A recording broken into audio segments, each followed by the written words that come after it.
Сәлеметсіздер. Бұл сабақта біз программадағы қателер туралы айтамыз. Программадағы қателер негізінен үш түрлі болады. Емлелік қателер, сосын орындау кезіндегі қателер және бағдарламаның логикалық қателер. Енді осының ішіндегі ең қиыны осы логикалық қателер. Егер бағдарламадан логикалық қателер шығатын болса, онда бағдарлама сәтті жұмыс істейді, бірақ қажетті нәтиже бермейді. Яғни бізге көрсеткен нәтижесі дұрыс болмауы мүмкін.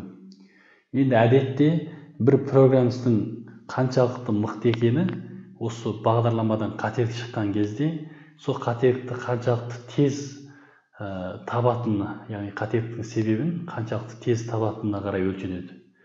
Енді біз бұл сабағымызда осы программадағы қателерді табу турасында айтамыз.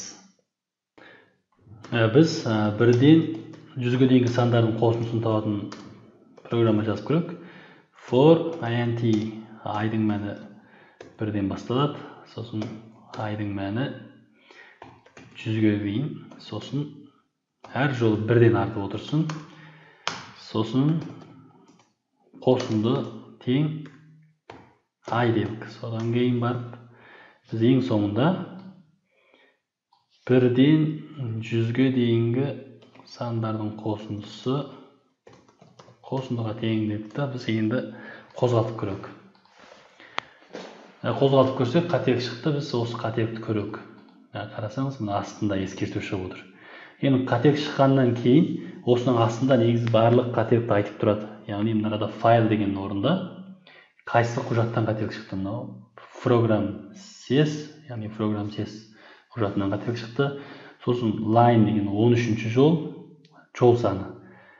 Содан кейін мынада қателіктің мазмұны.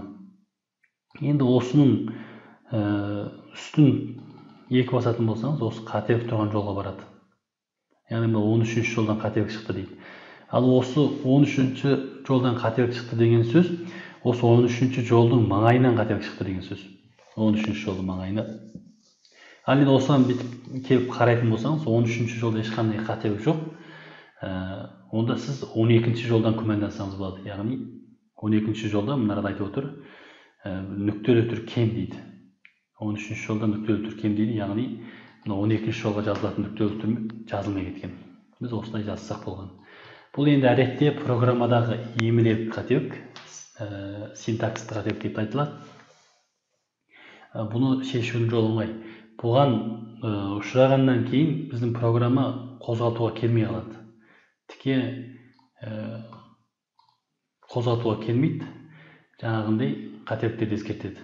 Енді кей жағдайда, мысалы, мен мынарада байқамай екі теңдік белгісін жазып кеттім.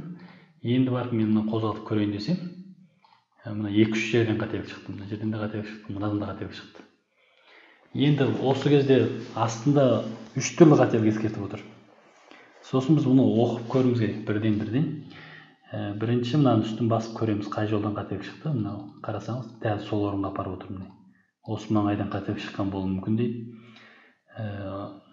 Енді мынада мынау екі теңдік көргеннен кейін, мына әсілі бір айнымалы шама алған екен. Айнымалы алған екен, нүктелі түр қалып қапты деп ойлап қалған. Бірақ бұның ойы қате. Сосын екінші орынға барамыз. Екінші орында мына екі теңдік белгісі. Соны қате болуы мүмкін деп отыр. Одан кейін мынау сам деген айнымалы шама дұрыс емес дейді. Яғни осы қателіктерге негізделе отырып біз осы қателіктерді бірден көруіміз керек. Енді біз мынарада екі теңдік жазып кеткенбіз, сондықтан біреуде 3 деп болған қателік дұрысталады. Енді кей жағдайда мынадай, біз бір нәрсені қате жазып кеткеннен кейін бұл программамыздың мына реттілігі өзгеріп кетеді. Реттілігі өзгеріп кеткеннен кейін біз бұны дұрыстаудың жолы алдымен осы қате кеткен жерді таңдаймыз. Я болмаса Ctrl кнопкасына A-ді қосып барлығын талдап, сосын Ctrl key F-ті бассаңыз болған өзі дұрысталып кетеді. Бірінші басқыш Ctrl қосылған A барлығын талдаймыз. Екінші басқыш Ctrl кнопкасына Key'ді басып, сосын барып, F-ті бассақ болған. Бұл енді осы Visual Studio'да осы кодты реттейтін. Мен қайтадан бір көрсетейін, мынандай былығып кетеді. Осындай қателік шыққаннан кейін біздің жазған кодымыз былығып кетеді. Ретсізге түсіп қалады. Сол кезде біз осындай Ctrl-A, Key App десеңіз болды. Ал енді бұдан тағы бір оңайырақ жолы. Мен мынаны былай жазып тастайын. Сіз осы мына ретсіз болып кеткен кодты талдап, қиып алып, Ctrl-X қиып алып, қайтадан шақтай салсаңыз болған. Өзі ретте болады. Бұл да бір шешу жолы. Енді көп жағдайда мынандай қателік кеткеннен кейін, мен мынаны өшіріп тастасам, осындай жағдай өте көп туылады. Байқамай мына жерде біреуін жазбай кеткен, ашысы қалың қателік, қайсы қателік екенін білмейді. Енді бұл кезде жаңағыдай бүйтіп қателіктердің үстін басып, нақтылы қай жерден қателік кетті, осыларды іздеп отырып тауып алу керек. Мынадан қарап отырып, мына қателік ескертпелеріне қарай біз қателік тауып алуымыз керек. Мысалы, мынада мен қателік тауып алғаннан кейін, мынау ретсізге түсіп қалады. Сол жаңағы айтқан әдіс бойынша Ctrl-Key App десеңіз болғаны. Өзі ретте болады.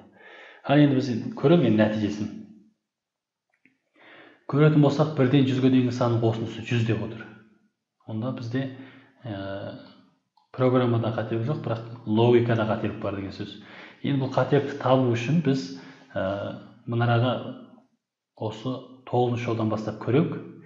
Осы 9-шы жол дегеннің алдына мына жерге тінтөрдің оң жағын бассаңыз, сол жағын бассаңыз, осындай қызыл нүкте қойып береді. Одан кейін жоғары жағында debug деген талдайсыз.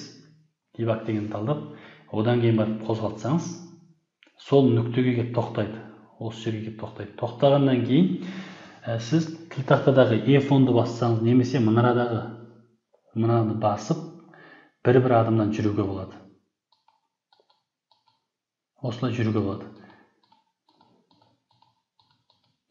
Осы жүру барысында біз locals деген астындағы осы арадан осы кездегі айнымалы шамалардың мәнін көре аламыз, меншікті мәнін көре аламыз.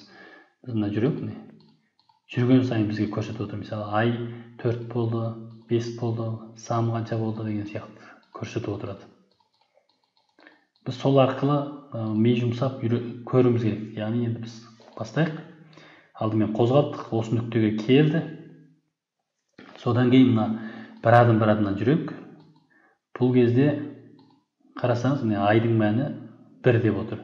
Я болмаса осы айдың үстіне апарсаңыз да көрсетеді, айдың мәні 1 деп көрсетеді. Сосын самның мәні 0. Мына жерге қарасаңыз да көрсетіп отырады. Қарап отырып жүрістесіз. Бірінші рет айналған кезде самның мәні 1, айдың мәні 1. Бұл кезде қателік жоқ.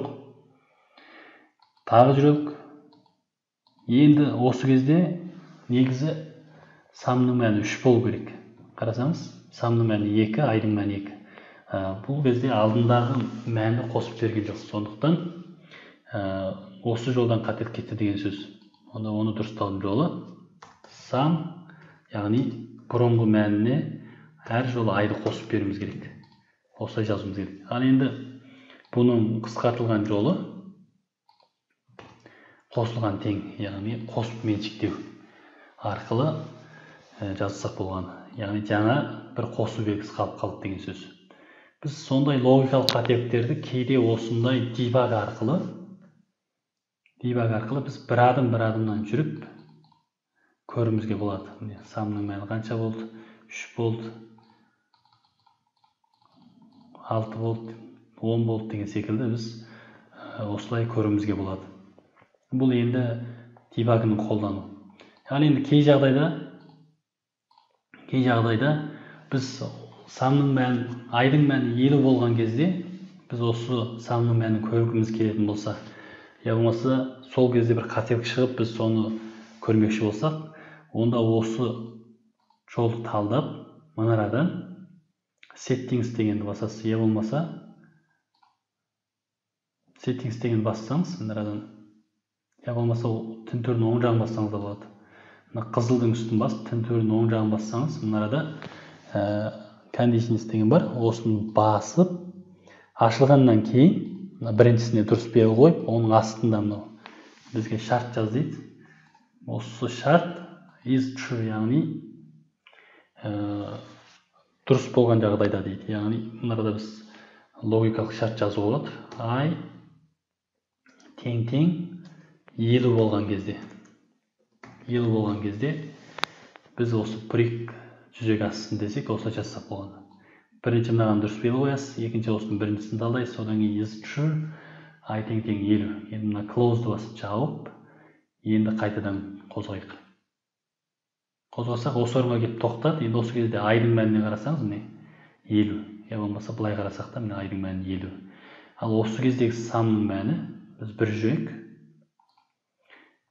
1275, яғни 1-ден 50-ге дейінгі сандардың қосындысы 1275. Біз 50 рет мынаны басып жүрудің қажеті жоқ. Біз тіке осы арадан жазып, шарт жазып тоқтауға да болады. Я болмаса мынадан тағы да conditions деген талдап, осы арада мына екіншісі hit count. Осыны қанша рет, осы нүктеден қаншасыншы рет келген кезде тоқтаймын деген сөз. Hit count, осы нүктеге қаншасыншы рет келген тоқтаймын. Яғни бізге мынаны hit count деген талдайық. 7-ші рет, осы нүктеге 7-ші рет келген кезде тоқта десек, 7 деп жазсақ болғаны. Міне қарасақ, I-дың мәні 7 деп отыр. Біз осы 7-ші реткі мәнін көрмекші болсақ, 7 рет жүрудің қажеті жоқ, тіке осы 7 деп жазсақ болғаны. Енді кейде мынандай жағдай болады. Мен мынаны өшіп тастайын. Кейде біз мынандай жағдай жазамыз. I тең 1. I тең мысалы 7 дейік, немесе санның мәні үлкен 13. Осылай жазалық. I-дың мәні 7-ге тең, немесе I-дың мәні 13 болған кезде біз console write line sum дейік. Енді бар осы арадан осы нүктені қояйық. Одан кейін біз мынаны жүргізетін болсақ, осы орынға келіп тоқтайды. Бірақ біз осы кезде біз білмейтініміз, I-дың мәні 7-ге тең болған шарт орындалып, осы жерде тоқтады ма? Әлде самның мәні 13-тен үлкен болған шарт орындалып, осыған келді ма? Біз білмейтін болсақ, біз мына арада watch деген бар.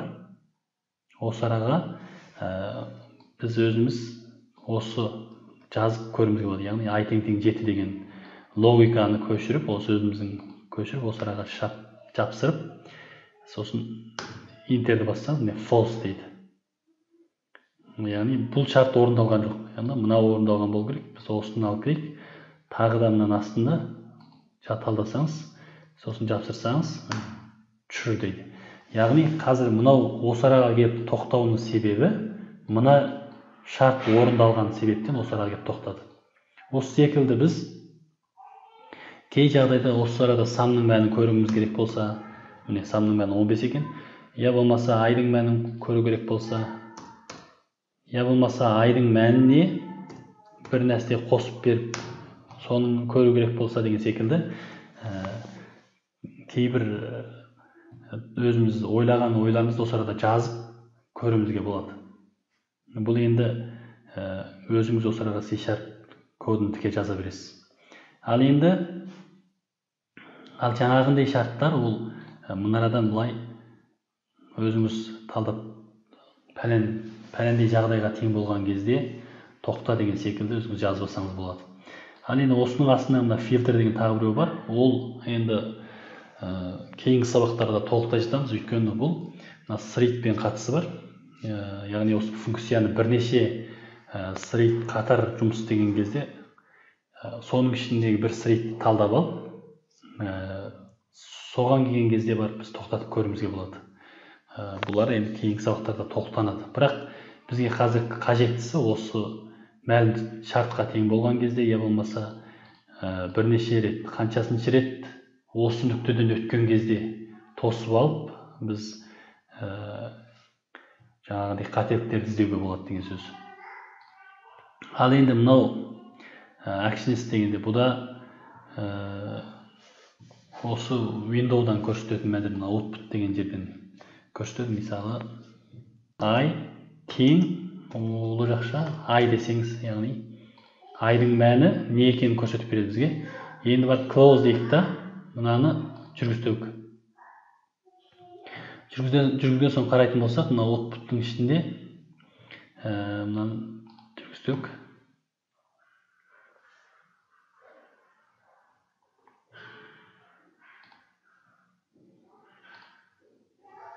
Міне, I'дың мәні тең қанша деп не шығып тұр, output дегеннің ішінде көрсетіп тұр бізге. Міне. Жаңағы I'ды тең деп жазғанымыз I осы, мына 7 дегеніміз мына I'дың мәні.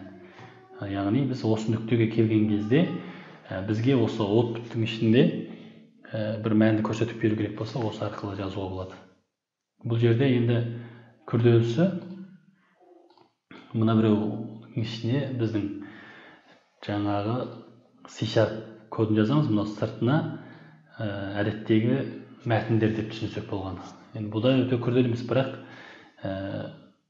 бұлар енді өте көп қолданылмайды, өйткені біз мынаны қара экранда шығарып отырмыз. Бізге керек болса console write line арқылы шығара саламыз. Бірақ кейін сайт жасау барысында console write line арқылы біз көре алмаймыз. Біз бір мәлім айнымалы шаманың мәнін көру үшін біз кейде осы арқылы, осы actions арқылы көруімізге болады. Бұларда енді түсінбесеңіз, кейінгі сабақтарда нақтылы осындай керекті кезінде осы пайдаланып көрсетеміз. Бірақ сондай нәрсе бар екенін білсеңіз болған.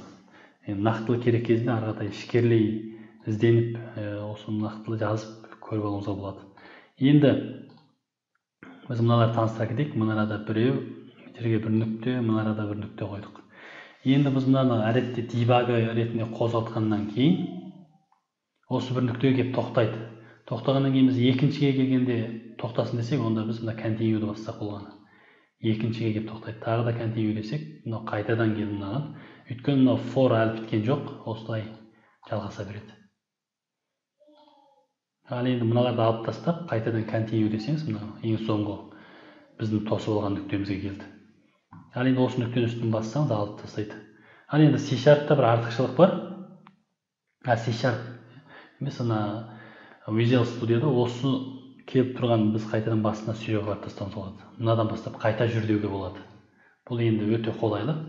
Осы арқылы біз қайта жүруімізге болады. Ал енді мынада F11-ді басу арқылы функцияның ішіне кіруге болады. Бір функция жазсақ, бұл енді функцияны үйретпедік, бірақ сонда да бір мысал ретінде болсын. Void sum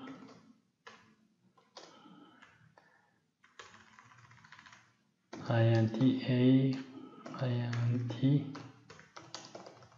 b дейік. Console write line қосылған b дейік. Сосын мынаны static деуіміз керек, өйткені